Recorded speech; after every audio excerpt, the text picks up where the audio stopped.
Fernandinho est trop limité pour jouer à ce poste dans ces configurations, je disais donc, parce que c'est le joueur le plus isolé du système. Ça demande beaucoup de créativité, de technique.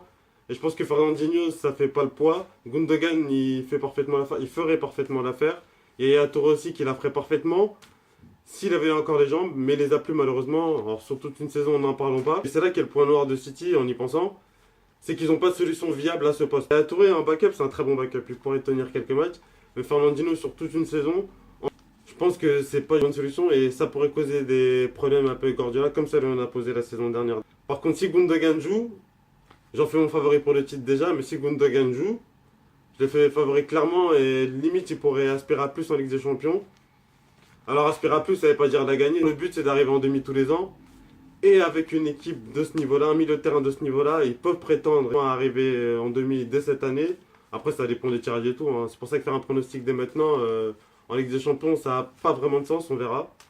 Tout ça pour dire que si Gundogan joue, City gagnera en fluidité et en technique. Ils auront la relance et la transition bien plus facile avec une ligne Ederson qui est excellent au pied. Trois défenseurs qui se débrouillent plutôt bien avec le ballon. Gundogan est devant les joueurs offensifs. Ce qui nous amène à notre point suivant. Un Silva peut en cacher un autre. City a recruté Bernardo Silva. Mendy d'ailleurs sur une audition improvisée en huitième de finale de Ligue des Champions, pardon. Ils ont joué contre eux et ils ont vu tout le talent qu'ils avaient. Mais pas que. Ils ont acheté Bernardo et Mendy qui eux sortent d'une saison complète avec la Coupe d'Europe. Une super saison. Bernardo c'était le meilleur monégasque la saison dernière. Et ça tombe bien, il correspond au profil du seul joueur, on va dire, qui est remplaçable à court ou moyen terme. Et c'est aussi le boulot d'un entraîneur. Bernardo Silva, il pourra se faire sa place cette année ou au pire, il pourra prendre gentiment la place de David Silva. Alors, ils n'ont pas que leur nom en commun, il y a aussi cette fameuse patte gauche, comme on dit. C'est des joueurs de côté à la base, très bons techniciens. Silva, quand il est arrivé à City, à l'époque de Mancini et Pellegrini, il est devenu un joueur d'axe.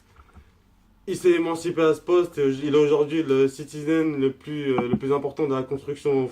Et Bernardo, il a tout pour suivre ses pas, il a le même profil donc, et s'il apprend de Silva, il pourrait devenir son égal plus ou moins pour suivre ses traces.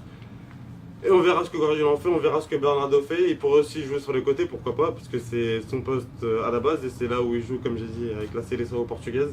Mais c'est encore une fois, je pense, un bon recrutement, une bonne idée. C'est l'heure du bilan maintenant et de la note pour Manchester City. Alors la note, c'est pas vraiment pour juger le mercato, peut-on vraiment juger un mercato?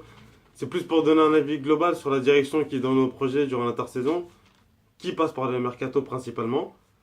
Alors pour City, c'était pas mal du tout. Il y a eu le renouvellement de l'effectif déjà, où ils sont, comme j'ai dit, ils sont séparés de beaucoup d'indésirables. Pas seulement en défense, il y a aussi eu Fernando, Samir Nasri qui est revenu prêt et qui est aussitôt reparti. Il y a eu aussi un rajeunissement avec des recrues toutes dans la force de l'âge. Il y a aussi plus de clarté dans les lignes offensives. Ils sont séparés de Nolito et Jesus Navas qui sont retournés, qui sont allés à Séville. Et à Nacho, je vais y arriver, qui est parti à Leicester, qui en même temps avait montré beaucoup trop de limites. Il y a aussi un nouveau gardien, ce qui coïncide avec l'un des points noirs qui reste le flou qu'il y a derrière. Ça reste flou, on ne sait pas trop qui est à quel niveau, qui pourra jouer vraiment. Ça, c'est l'analyse d'objectif. La mienne, c'est que ça devrait tenir, ça devrait faire l'affaire.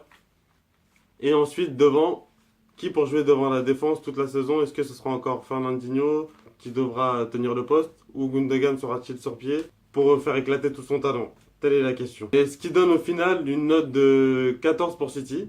Ça aurait pu être 15, voire 16 s'il y avait ce problème réglé au milieu de terrain.